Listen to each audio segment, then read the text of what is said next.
This is Sophomore Astrology, and for this video, I'm going to talk about the elements of the zodiac, meaning that I'm talking about fire signs, air signs, earth signs, and water signs. Now, to just dive right in, the first sign I'm going to talk about are fire signs, what also ancient astrologers called fire triplicities.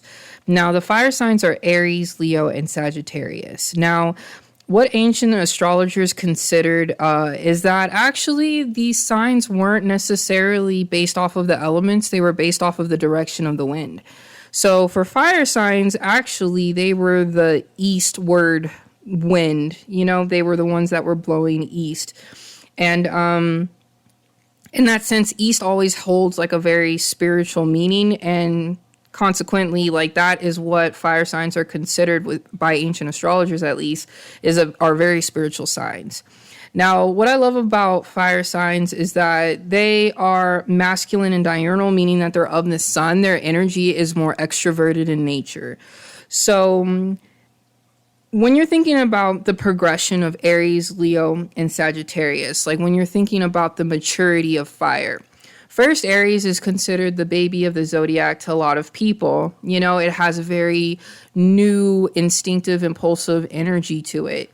And then the next sign, the slightly older, is Leo. Now, Leo is fixed fire. So Leo learns how to really hold on to that spirit, that passion, that drive. And they're able to kind of focus and make it more stable in nature, you know? But then once kind of like fire is able to master holding on to that passion, that fire, that drive, then the next sign is Sagittarius. Now, Sagittarius is the oldest fire sign. So when it comes to Sagittarius, they are mutable fire. So as I have described Sagittarius in other videos, it's like Sagittarius is like a lighter where you can flick it on and off. They have the control to either be very fiery or to kind of like, you know, make their flame a little smaller if need be. They're able to kind of bring that flexibility and understand how to control something as volatile as fire. So those are fire signs. Now, the next sign I want to talk about are earth signs. Now, the signs that are considered earth are Taurus, Virgo, and Capricorn. Now, these signs, the ancient astrologers considered, before they associated them with the element, earth was considered to be the southward wind, south wind. So earth signs are considered to be more practical in nature. You know, they want to focus on their physical and material security. Another thing about earth signs is that they are feminine and nocturnal. So their energy is more reclusive, it's more reserved, and it's more introverted too. Another thing about earth signs that I want to mention as well is like when you're thinking about the progression of earth and as earth matures, you have Taurus, which Taurus is very fixed in nature. It's very stubborn. You know, it knows what it knows, and it is very focused on its senses. It is fixed senses. So whatever you feel, hear, touch, Taurus holds on to that forever pretty much and stays rooted in that truth, you know? As as Earth gets a little bit more mature, Virgo is slightly older. So Virgo is mutable Earth, you know?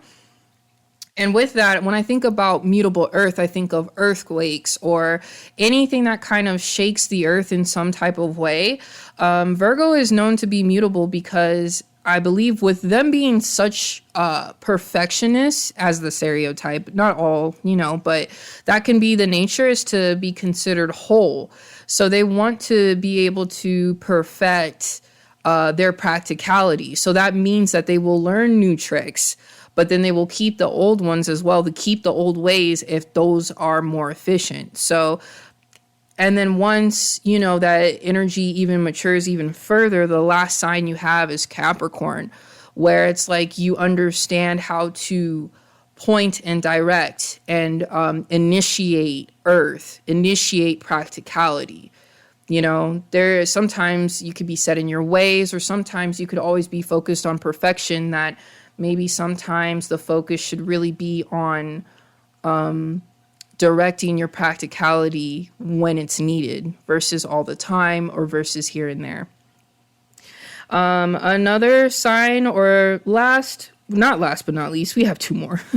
The next sign I have is our air signs. Now, air signs, they're also masculine and diurnal, just like fire signs. The difference is that their energy, or at least ancient astrologers considered them to be the west wind.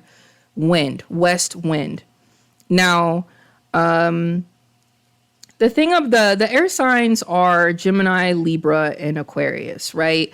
And they're more extroverted in nature. It's more cerebral, mental energy, very much thought, ideas, and communication are the air signs. The thing about when you're looking at the maturity from the air signs, first you have Gemini. Now, Gemini is mutable air, meaning that you can bounce between extremes of ideas. You know, you could you could argue a point down and disagree full-heartedly, but then you could also agree in the same sense full-heartedly on the same topic or the same discussion. And I think Gemini is like a baby air sign because they kind of learn how to flow and sway within the air. They just are, and they allow their thoughts to go where they may. Now, Libra is a little bit older because it is cardinal air. So it initiates thoughts. It's the brainstormer. You know, they're the ones who kind of come up with the new ideas. They're the light bulb that points up above your head. That's what Libra energy is. Now, the thing is that the last sign, the oldest air sign, is Aquarius. Now, as air matures, Aquarius learns to be the opposite of its nature almost, and it really will sit and think and really focus and have stable energy when it comes to that mental cerebral thought.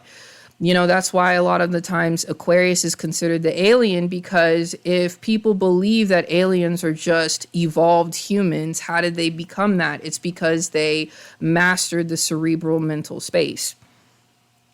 Now, last but not least, we have the water signs. Now, water signs were considered to be, by ancient astrologers, to be northward. You know, they're the north wind. Now, the water signs are Cancer, Scorpio, and Pisces. Now, these signs are considered to be emotional. They're feminine and nocturnal. I mean, when it comes to water signs, you know, it's not a surprise that it's a feminine energy, but it is receptive and reclusive. You know, and I think all three water signs, even though Cancer represents the moon, all three water signs are affected by the moon because they're water signs. The moon definitely controls the water in the oceans and in our bodies. So to kind of dive into the maturity of water, first you have Cancer. Now, Cancer initiates emotion. You know, whatever emotion is when it's beginning or it's first being explored. Cancer, that is very much an energy when you first start to understand how you feel about something. You know, that is the beginning of that emotion. Then the next stage would be Scorpio. So fixed water, you know, you kind of ponder and think, and you kind of really go into the depths of that emotion to try to understand it. And then finally, you have Pisces. Now, I consider Pisces as like an emotional dancer where they might be in an emotion, out of emotion, around emotion. They might dance around it. They might twist around it, swirl around it, dive in it. Like, Pisces is really not fixated on any emotion, and it's not trying to initiate. It's just being as is, and it's experiencing, if you get what I'm saying. So that is kind of like my description of the 4 elements of the zodiac sign. Let me know, depending on your chart, you know, you might resonate with one element than the other. We all are made of the 4 elements, but let me know your thoughts in the comments below. Thank you for watching, and I hope you enjoyed this.